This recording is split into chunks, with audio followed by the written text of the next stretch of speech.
Sympathy, a TwiLuna story by Giant Netbeard. Chapter 2. Despite everything that had occurred during the past 3 weeks, Celestia's return was quiet and barely noticed, much to the horror of the castle staff, as the eldest princess teleported herself directly to her chambers in the middle of the night, and magically levitated every pony out of her private quarters. It didn't appear till 2 hours later, still dripping wet from a hot shower. As he fixed a stern look at the crowd of nervous guards and staff clustered around her door. "Bring me Luna and Twilight immediately," she had supposedly said in a very even and calm but very firm voice, and the guards had scrambled to obey. And so Luna and Twilight found themselves being gently, politely, and respectfully hustled to Princess Celestia's private quarters by grim-faced guards and a gaggle of whispering castle staff bawling after them. Like this isn't gonna be in the papers tomorrow. Will do," Twilight groaned as her escorts pushed them into the room, and then shut the door so fast both Alcorns nearly lost several tailhails as the heavy cherrywood door slammed shut behind them. "Twilight, I feel we may have more pressing matters than gossip ponies," Luna muttered, her wings clenched tightly to her barrel in irritation and nervousness. Celestia was supposed to be sharing power with Luna, but now it was obvious who the ponies truly respected. Not that Luna locked up the newest princess for the better of part of a week, with only there was a problem with her studies and she needs solitude to work on them as an excuse, would have done so much to make Celestia feel confident about Luna's state of mind. For her part, Twilight Sparkle could only assume that somehow this was all her fault, that whatever she'd done to offend Luna so much had also offended Princess Celestia. For several awkward moments the two Alcorns stared at each other and at their hooves. Then at the door they just been shoved through, unable to find the words to talk to each other, to break through the wall of awkwardness that had built up between them. When the wooden doors to Princess Celestia's study opened silently, the faintly golden glow of the solar princess's magic outlining them in the process. "Luna, Twilight, please come in." Her voice was present but firm, warm and gentle, yet it was an obvious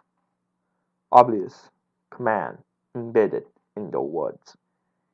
"Pony feathers," Twilight and Luna and Twilight muttered at the same time before secretly entering the den of Princess Celestia.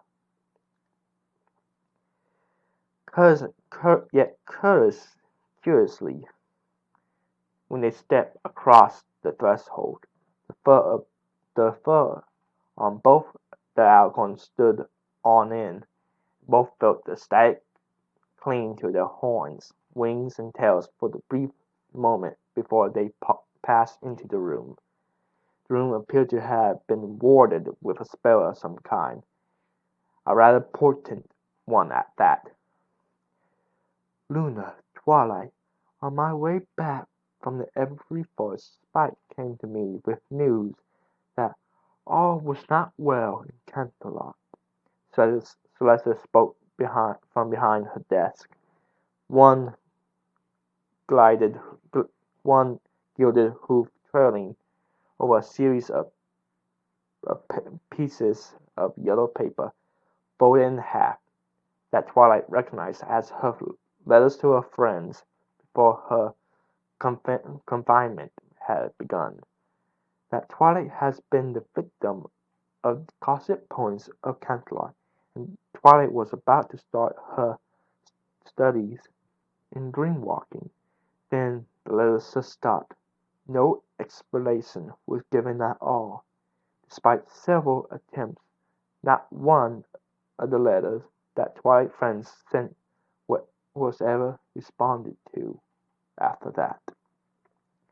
Looking up to the ceiling, Princess Celestia gave a deep and heavy sigh and turned her focus to Luna entirely. "Little sister, I trust you and I love you, but this makes no sense to me. Can you explain to me why you have placed my student under house arrest and blocked her from having any contact with her friends?" "I did not block any mail going to or from Twilight Sparkle, I assure you, Tia. All I did was forbid Twilight from speaking about the incident that made it necessary to isolate Twilight from the court and myself until you return," Luna replied, bristling at the implications. "I will never isolate another pony from her friends. I know full well the pain that such loneliness brings."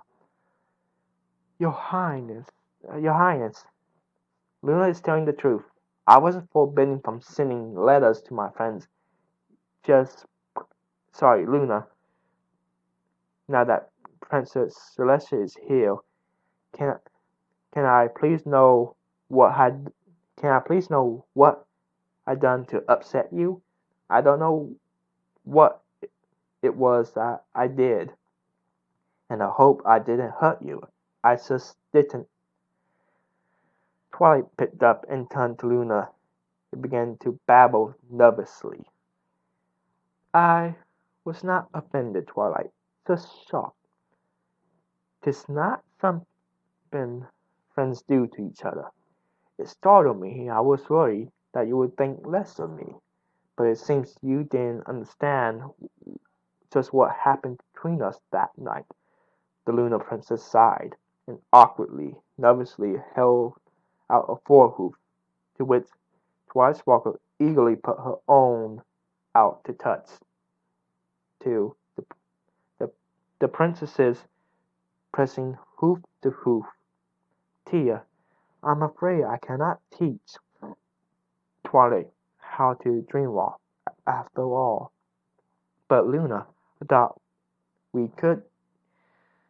Twilight wailed before Celestia's magic formed a muzzle-shaped shield of golden sun magic over her mouth.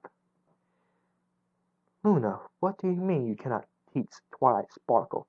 She is an excellent student. Of this you know. And what was this incident that has set you two walking on eggshells around each other?" Celestia murmured softly, dropping the shield around Twilight's muzzle. Before she was convinced her former student was in no danger of having a Twilight attack. "One needed in one spell rampage was quite enough, thank you very much." "Oh, this is so embarrassing," Luna blushed, began to haughtily spit out the tale of how both Twilight and herself had run ragged by the more ambitious nobles who sought to turn Celestia's absence into a power play for their own schemes, and in fatigue the two alicorns drifted off to sleep, and their horns still burning unfocused magic. And And then we sparked each other, Tia. Luna finished, her face beet red, and on the first of tears from embarrassment. Right here, in Mother's room. My first real friend in 1,000 years. Twilight sheltered Book's Twilight had never heard this term before, and turned to ask Lesser what just it meant. When the new princess did a double take at her former mentor's face. Celeste's jaw appeared to come unhinged, hanging at angle under her head, her eyes wide open, her eyebrows raised as high as they could, slouched forward onto her desk and shot. You and Twilight sparked? Celeste whispered in a broken voice, her eyes flickering from Luna to Twilight and back again. Sparked? Luna, I know you and Twilight share a high degree of magical affinity, but I don't think you two were compatible in that fashion. Twilight sparkled for her part, moved from hoof to hoof with nervous energy, terrified she upset the two princesses before she could stand it. Before finally she could stand it no more, and blurted out, "What do you mean by sparking?" Silence that followed. In the silence that followed, Twilight's blush found both Luna and Celeste had turned to her with the same open-mouthed expression of shock. "I'm sorry, I didn't mean to shout. I just don't understand. What do you mean by sparking? Didn't I made a mistake with the dream-walking spell?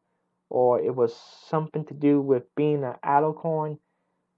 Twilight cringed at the two princesses' eyebrows rose even higher. "I'm so sorry, for whatever I did. I'll go back to Ponyville, and I swear you'll never see or hear from me again." Sobbing weakly, afraid in the shade, Twilight spun back to the door that led back to the rest of the castle and ran to it, her horn glowing with magic. Found that no matter how hard she focused her magic, the handles were slippery, as if coated with a magical lubricant that prevented her telekinesis from gripping them. Then the room became painfully bright as Celeste's magic boomed behind Twilight, coating the room in glowing sunlight glowing sunlight from every angle, leaving not a single shadow in its wake for the painful, intense, total light. Then she found herself floating backwards to Celeste's study, unable to fly or run back to the doors at all. Alright, before any point decides to do something drastic, I just added a second barrier to my rooms, adding my strength to the warding spell I had cast before you arrived, to block other ponies from listening to us through the walls, or using scurrying spells upon these rooms.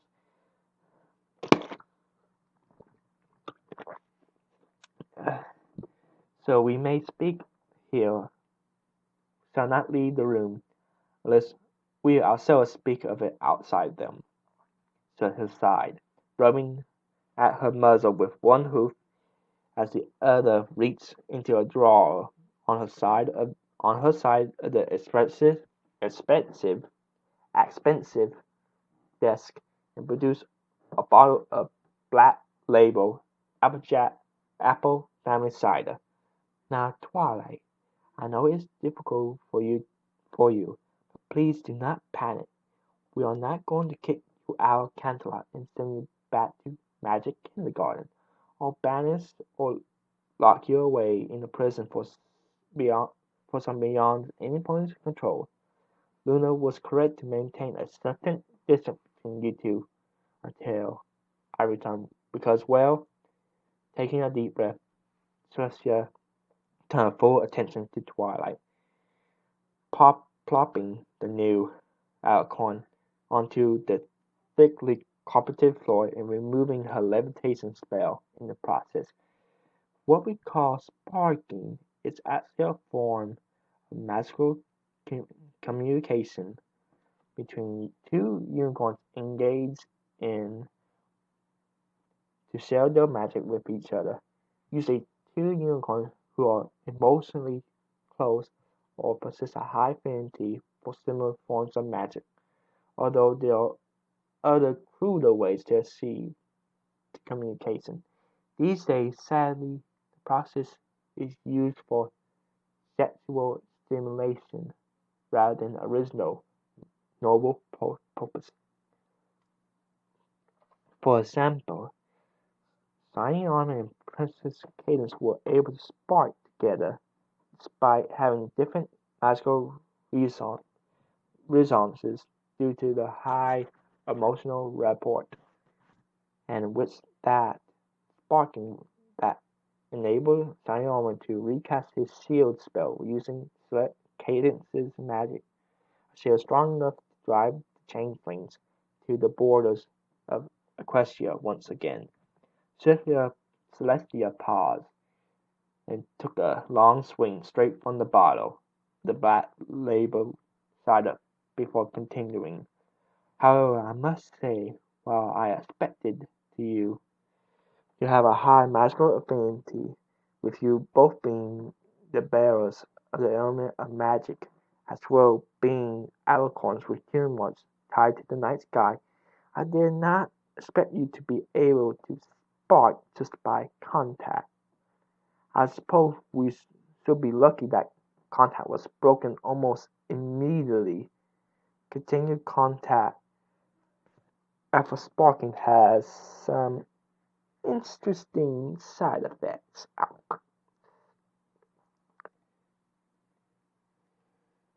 So as Liz took another swing, both Luna and Twilight flickered a glance towards each other, blushing furiously as their eyes met for finding the pattern in the carpet absolutely fascinating again, prompting Celeste to sigh and remove two large glass tumblers from a drawer in her dress, filling each generously with the black label cider, levitating it to the both of the other alicorns. Drink, drink. I have a feeling that it will be a long night before we can work this out. So that's what the girls at the academy meant by sparks flying. Oh my gosh. That means Luna and I were oh, Twilight screamed internally holding her glass tumbler in one hoof while she clapped a ring over her face and tried not to burst into hysterical laughter. Interesting side effects. Interesting side effects. Tia, are you mad?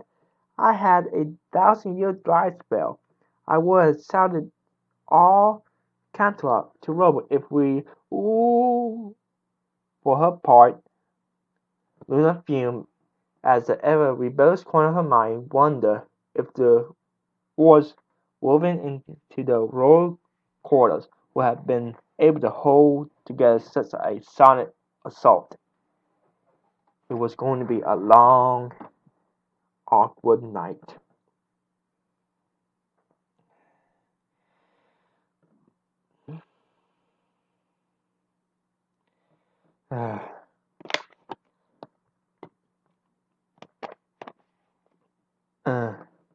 Many hours and several trays of sweets later, Luna and Twilight sat on thick plush cushions on the floor, with Celeste giggling and chatting, much more relaxed thanks to seemingly endless reserves of special cider in Celeste's bottle, discussing the past 3 weeks of their lives.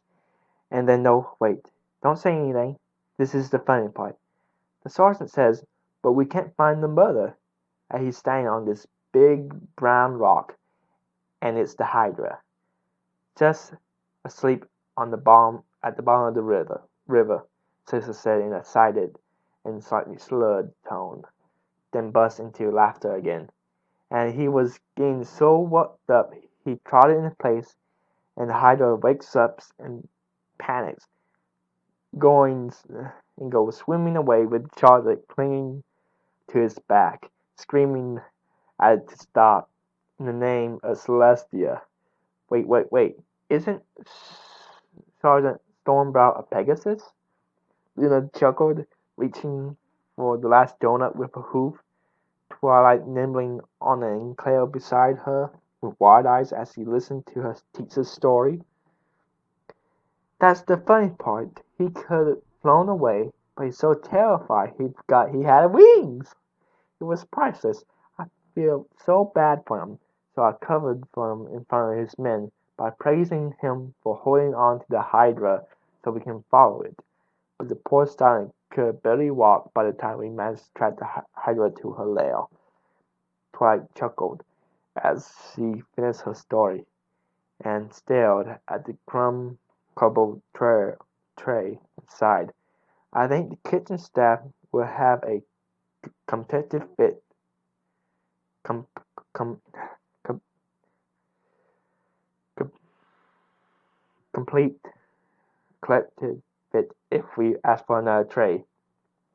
I don't think I can move, Twilight moaned, a little more drunk and sleepy from all the cider and food, flapping her wings sluggishly for emphasis.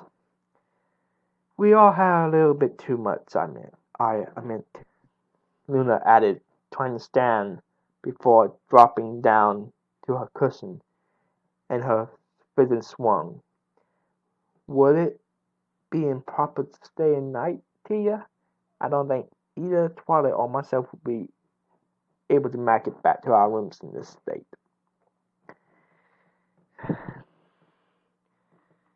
Fletcher looked from Luna to the nearly comatose Twilight and back again, smiling warmly.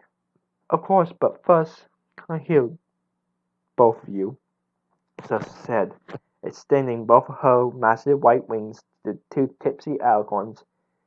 My sister, my student, I am just happy that both of you are safe and sound. We will find a way to make this work, I promise you. Shakily, both Algons came forward, throwing bashful glances before Celestia's wings enfold them both, bringing both Luna and Twilight up against Celestia's shoulders and neck in a hug. For Luna, it was a blessing and forgiveness, all rolled up in one. To be embraced like this, Celestia meant the world to her, and Luna's only memory of the long-vanished mother was being held as a tiny fold, just in such an embrace. For Twilight, it was a dream come true, to be enfolded in white wings and forgiven by the parents she respected most in the whole world. A fondest wish from her childhood realized. When Celestia stepped back from the embrace, both Luna and Twilight took a half-step towards her, unwilling to break the contact, before sheepishly glancing at each other, and then Celestia, who was looking at a space between them and behind them in puzzlement. Now, how did you get in here? Celestia asked in puzzlement, and in and in a panic at being caught in such intimate display. Both Luna and Twilight turned their heads to see who the Solar Princess was talking to. Luna turned her head left, and Twilight turned hers right, both of them looking at the space that Celestia was staring at in their tipsy state. did not notice how close they were to each other or the angle of their horns. Tia, there's no pony. There ye? Princess, what you? Clank! Celeste stood there, desperately not trying to smile as the two Alcons stood there, faces radiant with shock and mouths open wide in surprise at the tips of their horns touch. Speaking in round-eyed, both Twilight and Luna stared at the point of contact as arcs of purple and black-blue lighting snapped back and forth between their horns for several seconds before the outcall.